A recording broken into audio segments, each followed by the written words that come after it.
Namaste, bitches. Guess where I am? Not Thailand, not India. I'm in Denmark. I'm at the dam, which basically is growing cannabis for feeding animals and also feeding marron. So follow me as I discover the dam.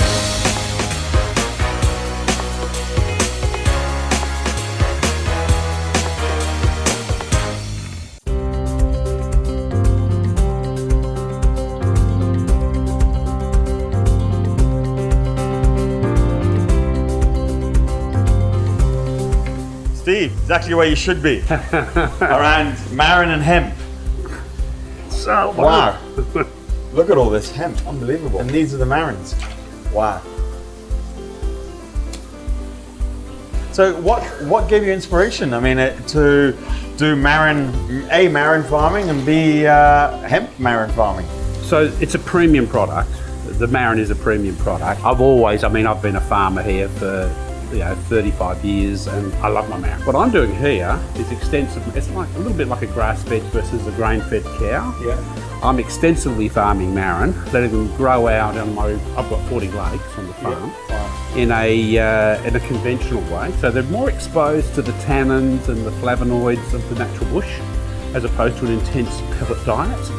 Like a grass-fed cow, yeah. If you compare grain-fed to grass-fed, you're getting much better health properties out of a grass-fed animal. Yeah, of course. Similar principle to the extensive farming of the marron. And I just love everything to do with cannabis. So, trying to understand what the hell will happen when we finish them off on the gear. You know? That'll be interesting. Well, Noi. Oh, jeez. This is Noi, the sous chef of the dam. So tell me, what are you planning to cook with these today? So we'll probably put these guys on the charcoal, get them to change a bit of colour. Wow. And enjoy the simplicity of it all, which is what we need. What do you find with feeding them cannabis? Oh. Do you find that there's a difference in it? I think it's just a bit of a subtle. I don't know. I don't think you actually taste it, but I think the meat's a lot tender. In the future, you'll get the benefits of having it be on the cannabis as well. Fantastic. Really, really cool. Alrighty, well, let's see if we can cook some up. Yeah, definitely.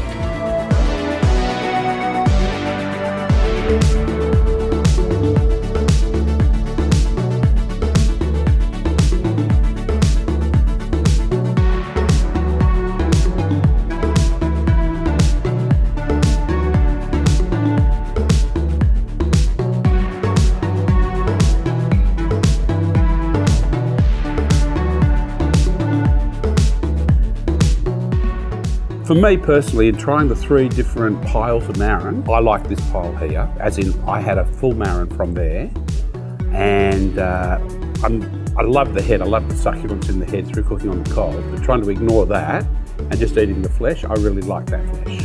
When I tried the smaller marron, which are younger, and therefore maybe a little bit from a textural perspective, a little bit more succulent, but my head was there, so that's where I was. That's what I like. I know, for me it was definitely the first one on the plated one, and then I got a big marron out of this one, and that one, for me, the texture of the marron is it's got a little bit more of a crunch to it. Yeah. Where I found this one was a little bit more mushier. For me, it was the first plate. Again, it was more about the texture. It wasn't so much about the flavour. I thought the flavour in both was similar. Yeah. It's more about the texture was more what I was looking at. Yeah, that's my point. Yeah. So, the top one there, at the front one, if you've not tasted it, and this will throw Steve out of whack, had your smoked and also rejuvenate in the marron flavour. That's hemp oil, yeah? It is our rejuvenate oil that Steve Loving makes on site. Wow. So that is in the top one. The second one is the blues, which is on the hemp in the tanks. Yeah. And the third one was on the blacks down the back here. So this one, the one that you all like, has hemp and rejuvenate on the top. Thank you, blues are in.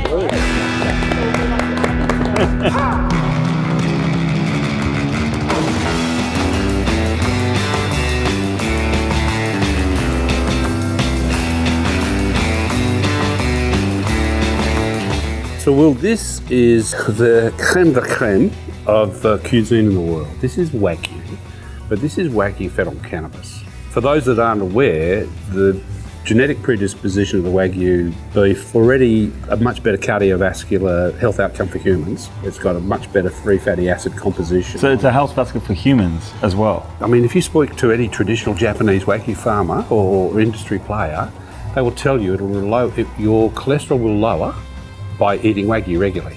Oh, really? Yeah. Okay. So the marbled fat in the Wagyu is a healthier outcome than any other beef. So here we are, the first taste of cannabis-fed Wagyu. Yeah. Super excited. All right.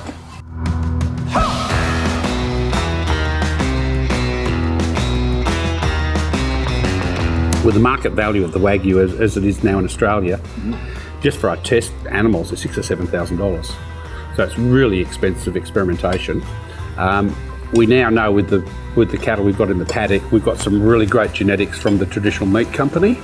Jeff Pearson is an old standing cattle family in Western Australia to really qualify. This is simply the first we've done. Yeah. We don't know any background to this particular animal. But for the beasts going forward, we've got a negative control. So Jeff can also tell us within fairly close estimate from the genetics, if we treat the animal well, what marbling you can get. Yeah. I'm glad I've done this on one of the inferior animals because we've already found the butcher we used, there were some issues in terms of the whole supply chain.